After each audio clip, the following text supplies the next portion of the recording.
ঢাকায় সোহাগের পৈশাচিক হত্যাকাণ্ডের শিকার গ্রামের বাড়িতে এখন শোকের ছায়া। এলাকাবাসী জানান, ছোটবেলা থেকেই সোহাগ ঢাকায় থাকলেও গ্রামের সঙ্গে তার সখ্য ছিল। নিয়মিত খোঁজ খবর নিতেন সবার, তাই প্রবল শোকের মধ্যেও এমন ভয়াবহ নির্যাতনে দোষীদের সর্বোচ্চ শাস্তি চেয়েছেন গ্রামের মানুষ ও স্বজনরা। ইমরান টিটুর তথ্য ছবিতে প্রতিবেদন। ঢাকার মিটফোর্ড এলাকায় ভাঙাড়ি ব্যবসায়ী সোহাগের মৃত্যুতে তার গ্রামের বাড়ি বরগুনায় এখন চলছে শোকের মাতম। এলাকাবাসী জানান, ঈদ কিংবা কোনো উৎসব এলেই সোহাগ ছুটে আসতেন গ্রামে। সবার খোঁজ খবর নিত হাসি মুখে। অসুস্থ কারো চিকিৎসা কিংবা মসজিদ মাদ্রাসার উন্নয়ন সোহাগ এগিয়ে যেতেন নির্দ্বিধায়। আমার বাবাটা কিভাবে নিষ্ঠুরভাবে আঘাত করছে, পাথর দিয়ে কিভাবে মারছে, কিভাবে রাস্তায় ফেলায় মারছে। আমার বাবা থেকে চাঁদা চাইছে। আমার বাবা বলছে, আমি এত কষ্ট করে এই করছি আমার সন্তানের জন্য, আমি তোদের কেন দিব? সেই জন্য আমার বাবা কিরকম নির্মমভাবে হত্যা করছে। স্বজনরা জানান, প্রথমে কর্মচারী ও পরে গত 5 বছর ধরে মিটফোর্ড এলাকায় ভাঙাড়ি ব্যবসা শুরু করেন সোহাগ।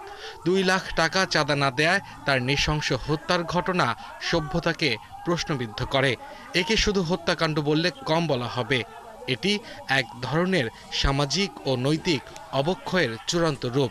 এর উচিত বিচার হওয়া দরকার। মিটফোর্ড 3 নম্বর ঘেরে নেয়, ঘেরে নিয়ে মাইরা তারপরে ছাইরা দেয়। তারপরে আমার ভাই আসতে পারে না।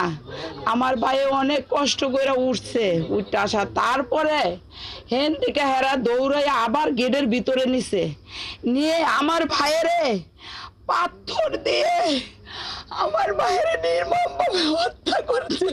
এরা মানুষ কেমনে মারে ভাবে, এই মানুষটাকে মারার জন্য যে যারা মারছে এদের ফাঁসি হোক। হত্যায় জড়িতদের দ্রুত বিচারের আওতায় আনার দাবি এখানকার মানুষের, যাতে আর কাউকে এভাবে মরতে না হয়। প্রথম যে কপিটা ছিল ওইটা তার সিগনেচার দিতে হতো, যেহেতু বাদী সে, তো সিগনেচারটা ওইটা না নিয়ে এসে তারা যে নিজেদের মতো যে সাজানো হয়েছে, ওই 3টা আসামি মানে ওই যে 17, 18, 19 নাম্বার যে আসামি, প্রথম যে কপিটা ছিল ওটা ঠিকঠাক ছিল। দ্বিতীয়বার যেটা কপি করা হয়েছে, দ্বিতীয়বার যেটা রেডি করা হয়েছে, ওটা 3টা আসামির নাম কেটে দেওয়া হয়েছে এবং অন্য যারা এটার সাথে সম্পৃক্তই না তাদের নাম এটা জড়ানো হয়েছে। আর আমার মায়ের ওইখানে আমার মা না বুঝে ওখানে সিগনেচারটা করে এবং যারা মূল হোতা মানে মূল আসামি যারা এই ঘটনার সাথে যারা সম্পৃক্ত আছে একদম সরাসরি, তাদেরকে না দিয়ে যারা জানেই না কিছু তাদেরকে এটা দেওয়া হয়েছে। এরকম মানুষ যে মানুষে মারে এরকম আমার জীবনে আমি দেখি না। আমি ডক্টর ইউনূসের কাছে এই সূক্ষ্ম বিচারটা চাই, যেন সে দ্রুতভাবে স্বচ্ছ বিচারটা করে। শুক্রবার সকালে বরগুনা সদর উপজেলার রায়ভোগ গ্রামে মায়ের কবরের পাশে সমাহিত করা হয় সোহাগকে। আব্দুল আল মামুন, ৭১।